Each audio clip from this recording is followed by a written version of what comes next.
ఓ engineer చిన్ని ఆలోచన నీటి నిల్వ సమస్యకు పరిష్కారం చూపింది. 100 కోట్లు ఖర్చయ్యే నీటిపారుదల ప్రాజెక్టును కేవలం 9 నుంచి 12 కోట్లకే పూర్తి కావడానికి కారణమైంది.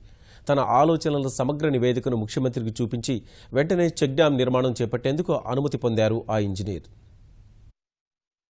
ప్రాణకోటికి జీవనాధారమైన నీటిని రక్షించి భూగర్భ జలాల్ని పెంపొందించేందుకు ప్రభుత్వాలు, ఎందరో మేధావులు తీవ్రంగా శ్రమిస్తున్నారు. పెరుగుతున్న నీటి అవసరాలకు అనుగుణంగా నీటిని అందించేందుకు కృషి చేస్తున్నా సఫలీకృతులు కాలేకపోతున్నారు.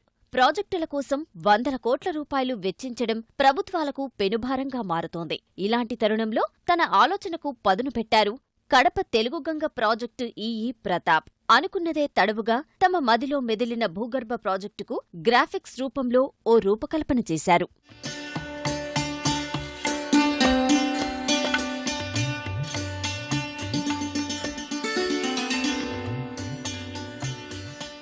కడప జిల్లాలోని పాపాగ్ని నదిలో నూతన సాంకేతిక పరిజ్ఞానంతో సబ్ సర్ఫేస్ డ్యాం నిర్మాణం కోసం ప్రణాళికలు రూపొందించారు. ప్రాజెక్టు ఆనకట్ట నిర్మాణానికి ఉపయోగించే ఐరన్ షీట్తో నీటిని నిల్వ చేయవచ్చని భావించాడు. తన ఆలోచనకు సమగ్ర రూపమిచ్చి జిల్లా కలెక్టర్కు చూపారు. ఇటీవల కడప పర్యటనకు వచ్చిన ముఖ్యమంత్రికి వివరించి ప్రశంసలు అందుకున్నారు. పాపాగ్ని నదిలో తక్షణం నూతన పద్ధతిలో నిర్మాణం చేపట్టాలని సీఎం సూచించారు. సాధారణంగా 2 టీఎంసీల నీటిని నిల్వ చెయ్యాలంటే సుమారు 300 కోట్ల రూపాయలు అవుతోంది.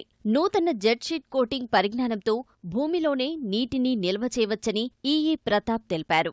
రివర్లో శాండ్ బెడ్ ఉండాలి. మినిమం 6 to 7 meters ఉంటే it is suitable for construction of sub surface dam. ఈ పాపాగ్ని రివర్లో శాండ్ బెడ్ బాగుంది. సబ్ సర్ఫేస్ డ్యామ్స్ కట్టి ఈ నీళ్ళని ఎక్కువ కిందకి వెళ్ళిపోకుండా పైన అక్కడక్కడ స్టోర్ చేసేసి ఒక అండర్ గ్రౌండ్లోనే రిజర్వాయర్ మాది ఫామ్ చేసి ఇప్పుడు కరువు కాలంలో అప్పుడు ఉపయోగించడానికి ఉపయోగపడతాయనే ఉద్దేశంతో దీన్ని టేకప్ చేయడం జరిగింది.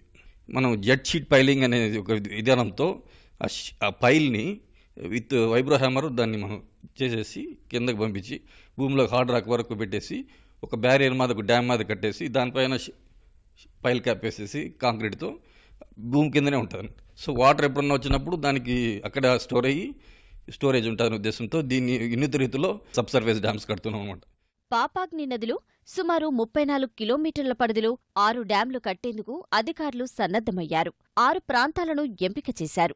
నూతన విధానంలో భూమి పొరల్లో నీరు నిల్వ ఉండడం వల్ల ఆవిరి అవడం వంటివి ఉండవని ప్రతాప్ అంటున్నారు. సబ్ సర్ఫేస్ డ్యాంలు నిర్మించేందుకు త్వరలో టెండర్లు పిలిచేందుకు అధికారులు సమాయత్తమవుతున్నారు. పాపాగ్ని నదిలో ప్రయోగాత్మక నిర్మాణం సఫలమైతే రాష్ట్రవ్యాప్తంగా నూతన విధానాన్ని అమలు చేస్తామని అధికారులు చెబుతున్నారు.